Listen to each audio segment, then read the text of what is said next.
ತಿತ್ತಗಳದೆ ಭಕ್ತರ ಮನೆಯಲ್ಲಿ ನಿತ್ಯ ಮಹೋತ್ಸವ ನಿತ್ಯ ಸುಮಂಗಳ ಸತ್ಯವ ತೋರುವ ಸಾಧು ಸಜ್ಜನರ ಚಿತ್ತದಿ ಹೊಳೆವ ಪುತ್ತಳಿ ಬೊಂಬೆ ಆಜ್ಞಾದ ಲಕ್ಷ್ಮೀ ವಾರಂ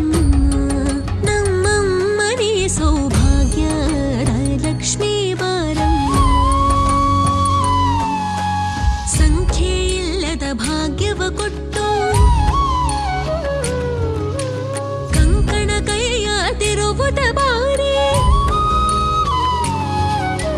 ಸಂಖ್ಯೆ ಇಲ್ಲದ ಭಾಗ್ಯವ ಕೊಟ್ಟು ಕಂಕಣ ಕೈಯ ತಿರುವುದ ಬಾರಿ ಕುಂಕುಮಾಗಿದ ಪಂಕಜಲೋಚನ ವೆಂಕಟರಮಣನ ಬಿಂಗದ ರಾಣಿ ಭಾಗ್ಯದ ಲಕ್ಷ್ಮೀ ವಾರಂ